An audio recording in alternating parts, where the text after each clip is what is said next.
दोस्तों, आज के इस क्लास में आपका स्वागत है। तो आज जो हम करने वाले हैं उपभोक्ता की बचत की धारणा, the concept of consumer surplus. तो आज का हमारा ये टॉपिक रहने वाला है। तो आज के इस टॉपिक में हम बात करेंगे उपभोक्ता की बचत की अवधारणा का सबसे पहले किसने प्रयोग किया, वैज्ञानिक व्याख्या किसने दी, ठीक है। और उपभोक्ता की बचत का माप हम कैसे कर सकते हैं, और जब कीमत में कमी होती है तो उपभोक्ता की बचत में क्या होता है, कीमत में वृद्धि होती है तो उपभोक्ता की बचत में क्या होता है, और उदासीनता वक्रों की सहायता से उपभोक्ता की बचत का माप देखेंगे। और इसके अलावा हम आज की क्लास में पढ़ेंगे कि मार्शल व हिक्स की उपभोक्ता की बचत की अवधारणा, और जो हिक्स ने उपभोक्ता की बचत की 4 अवधारणाएं दी वो भी थोड़ा सा उन पर भी नज़र डालेंगे। और देखेंगे कि मुद्रा की जब सीमांत उपयोगिता स्थिर हो तब, और मुद्रा की सीमांत उपयोगिता जब स्थिर न हो तब उपभोक्ता की बचत किस प्रकार होती है। तो देखिए, सबसे पहले हम बात करते हैं जो उपभोक्ता की बचत की धारणा मांग के सिद्धांत पर आधारित है। ठीक है, ये बात आप थोड़ी सी ध्यान में रखना। उपभोक्ता की बचत की धारणा मांग के सिद्धांत पर आधारित है। तो उपभोक्ता की बचत की अवधारणा का जो सर्वप्रथम प्रयोग है, इसका जो सर्वप्रथम प्रयोग है उपभोक्ता की बचत की अवधारणा का सर्वप्रथम प्रयोग फ्रांसीसी अर्थशास्त्री ड्यूपिट ने 1844 में सार्वजनिक उपयोग की वस्तुओं के संदर्भ में किया था। सार्वजनिक उपयोग की वस्तुएं जैसे नहर है, बांध है, पुल है, राष्ट्रीय राजमार्ग आदि हो गए। ठीक है, इसके बाद में 1895 के अंदर मार्शल ने अपनी पुस्तक प्रिंसिपल ऑफ इकोनॉमिक्स में इसे पूर्णता प्रदान की थी। और इसके बाद अगर बात करें तो 1930 में हिक्स एम एलन ने मार्शल के मांग सिद्धांत को अस्वीकार किया। ठीक है, तो ये भी ध्यान रखना।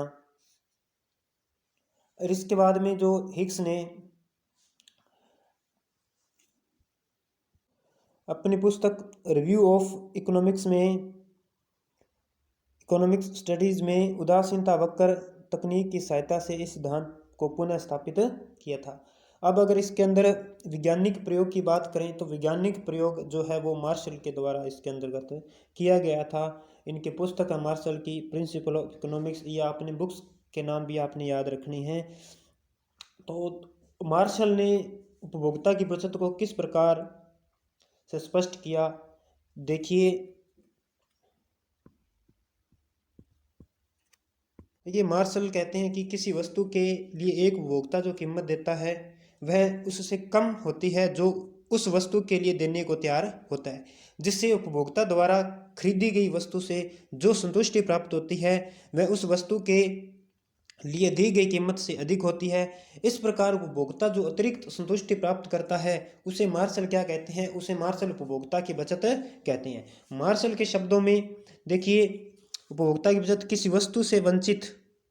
वस्तु से वंचित रहने की अपेक्षा उसके लिए जो कीमत देने को तत्पर रहता है तथा जो कीमत वास्तव में वह अदा करता है, दोनों का अंतर ही क्या है, उपभोक्ता की बचत है। इसे हम इस सारणी के द्वारा और एक एग्जाम्पल लेके अच्छे से समझेंगे। तो देखिए, मान लेते हैं हम एक एग्जाम्पल लेते हैं। एक उपभोक्ता एक संतरे की 1 रुपया कीमत पर एक संतरा 1 रुपये की कीमत पर 1, और 75 पैसे की कीमत पर 2, और 50 पैसे की कीमत पर 3, और 25 पैसे की कीमत पर 5 संतरे या 4 संतरे खरीदने को तैयार है। मान लीजिए मार्केट में 25 पैसे प्रति संतरा है। इस कीमत पर उपभोक्ता 4 संतरे खरीदेगा। ठीक है, देखिए ये संतरे की इकाई है, पहली, दूसरी, तीसरी, चौथी।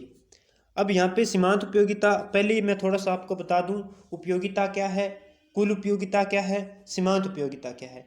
देखिए, उपयोगिता किसी वस्तु का ऐसा गुण जो मानवीय आवश्यकताओं को संतुष्ट या पूरा करने की क्षमता रखती हो, तो वो होता है उपयोगिता। वो क्या होती है, उपयोगिता, यूटिलिटी। अब हम अगर बात करें कुल उपयोगिता की, तो कुल उपयोगिता किसी दिए हुए समय में एक वस्तु की विभिन्न इकाइयों के उपयोग से जो कुल संतुष्टि प्राप्त होती है उसे कुल उपयोगिता कहा जाता है। अब हम बात करते हैं सीमांत उपयोगिता की, मार्जिनल यूटिलिटी। उपभोक्ता के द्वारा किसी वस्तु की एक इकाई का उपयोग बढ़ाने से कुल उपयोगिता में जो वृद्धि होती है उसे इकाई की क्या कहते हैं, सीमांत उपयोगिता कहते हैं। तो सीमांत उपयोगिता, कुल उपयोगिता, सीमांत उपयोगिता के बारे में थोड़े से ध्यान रखना। अब हम आगे बात करते हैं अपने। देखिए ये सीमांत उपयोगिता है, यानी कि उपभोक्ता जो कीमत देने को तैयार है, और ये वास्तविक कीमत है यानी कि जो कीमत उसने दी है, और ये आ जाएगी उपभोक्ता की बचत। देखिए सीमांत उपयोगिता यानी कि जो कीमत देने को तैयार है, यानी कि एक इकाई पर वो 1 रुपया देता है, 2 इकाई पर 75 पैसे, 3 इकाई पर 50 पैसे और 4 इकाई पर वो 25 पैसे देता है। तो उसकी जो वास्तविक कीमत वो क्या है, वास्तविक कीमत क्या है, 1 रुपये पर वो 25 पैसे होगी, 75 पैसे पर 25, ये सारी 25 पैसे होगी। ठीक है, क्योंकि उसे 4 इकाई 1 रुपये मिल रही है, तो एक इकाई कितनी होगी, 25 पैसे होगी। ठीक है, और उपभोक्ता की बचत क्या होगी, अब एक में से हम ये घटाएं, 0.25 तो 0.75, ये 75 में से ये 0.25 घटाएं तो 0.50 पैसे में से 25 पैसे घटाएं तो 25 पैसे। इस प्रकार ये क्रम चलता रहता है, यानी कि उसकी जो कुल उपयोगिता थी वो कितनी थी, 2 रुपये 50 पैसे, और वास्तविक कीमत जो उसने अदा की है वो क्या है, कुल कीमत वो क्या है, 1 रुपये। अतः उपभोक्ता की जो बचत है वो क्या हो जाएगी, इस 2 रुपये 50 पैसे में से हम 1 रुपया घटा देंगे तो हमारे पास जो उपभोक्ता की बचत है वो आ जाएगी। इस प्रकार से हम कह सकते हैं कि उपभोक्ता की बचत की यह परिभाषा दी जा सकती है कि यह उन कीमतों का अंतर है जो उपभोक्ता किसी वस्तु के लिए देने को तैयार है और उसके लिए वास्तव में देता भी है। जो उपभोक्ता है 4 संतरों के रुपये 2.5 रुपये देने को तैयार है, पूरे 2 रुपये 50 पैसे देने के लिए तैयार है, 2 रुपये 50 पैसे देने के लिए तैयार है, परंतु वास्तव में वो देता कितना है, 1 रुपया। ठीक है, इसलिए उपभोक्ता की जो बचत क्या हो जाएगी, 1 रुपया 50 पैसा इसकी बचत हो जाएगी। ठीक है, तो उपभोक्ता की बचत इस मान्यता पर भी आधारित है कि वस्तु की कीमत उसकी उपयोगिता के बराबर होती है। ठीक है, अब आगे हम बात करते हैं, मार्शल ने इसकी मान्यताएं दी हैं। तो उसमें जो पहली मान्यता है, मार्शल ने उपयोगिता को मापनीय माना है, यानी कि उन्होंने इन्हें गणनावाचक माना है, और मुद्रा की सीमांत उपयोगिता स्थिर रहती है और ह्रासमान सीमांत उपयोगिता नियम लागू होता है। आइए हम रेखा चित्र की सहायता से अब इसे समझने की प्रयास करते हैं। देखिए उपभोक्ता की बचत का माप। तो देखिए उपभोक्ता की बचत मांग वक्र के नीचे स्थित त्रिभुज का क्षेत्रफल होता है, त्रिभुज के नीचे का क्षेत्रफल होता है। तो देखिए इसे हम समझने का प्रयास करते हैं। देखिए हमने D1 एक मांग वक्र लिया है। ठीक है, ध्यान से समझिए, OP कीमत पर OQ मात्रा खरीदी जाती है, यानी कि OP कीमत है यहाँ से यहाँ तक, तो OQ मात्रा खरीदी जाती है, और PQ इंटू OQ बराबर हमें क्षेत्रफल प्राप्त होता है, OQRP क्षेत्रफल हमें प्राप्त होता है। यानी कि ये इतनी कीमत दी जाती है, ये जो इतना क्षेत्रफल प्राप्त होता है ये इतनी कीमत दी जाती है।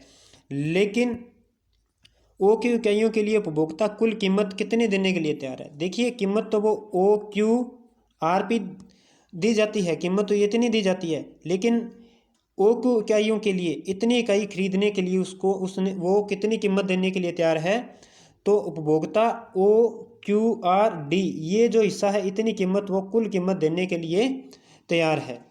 ठीक है, ये बात आपको समझ में आई होगी। इस प्रकार जो है उपभोक्ता की बचत क्या हो जाएगी, OQRD यानी कि वास्तव में जो कीमत देने को तैयार है और जो कीमत दी जाती है दोनों को माइनस कर देंगे। OQRD यानी कि ये वाला जो क्षेत्रफल है ये इतना, इसमें से हम क्या करेंगे, ओ क्यू आर पी, यानी कि ओ क्यू आर पी ये वाला जो क्षेत्रफल है, ओ क्यू आर पी ये वाला क्षेत्रफल जो है हम माइनस कर देंगे, तो हमारे पास डी आर पी, ये जो है डी आर पी ये जो क्षेत्रफल है, ये जो हमारा क्षेत्रफल बचेगा, ये क्या हो जाएगी, उपभोक्ता की बचत हो जाएगी। इसके बाद में अगर हम बात करते हैं आगे, अब अगर इसके विपरीत कीमत ओ पी वन हो जाए, घटकर कीमत घटकर क्या हो जाए, ओ पी वन हो जाए, तो बचत जो है, बचत बढ़कर D R one P one हो जाएगी। क्या हो जाएगी, डी, ये यहाँ से देखिए डी, ठीक है, आर वन ये यानी कि आर वन ये हो जाएगी, फिर उपभोक्ता की बचत ये हो जाएगी। ठीक है, पहले बचत उपभोक्ता की ये थी, अगर कीमत घट जाए तो उपभोक्ता की बचत भी बढ़ जाएगी। ठीक है, अगर इसके विपरीत यदि कीमत बढ़ जाए तो उपभोक्ता की बचत घट जाएगी। ठीक है, जो उपभोक्ता की बचत है वो मांग वक्र और कीमत पी आर, ये मांग वक्र आ गया हमारा। ठीक है, और पी आर और पी वन आर वन के बीच का ही क्षेत्र है, यानी कि हम यहाँ पे ये बात पढ़ के आए ना, उपभोक्ता की बचत मांग वक्र के नीचे स्थित त्रिभुज का क्षेत्रफल होती है, तो ये होता है। उम्मीद करता हूँ आपको ये समझ में आया होगा।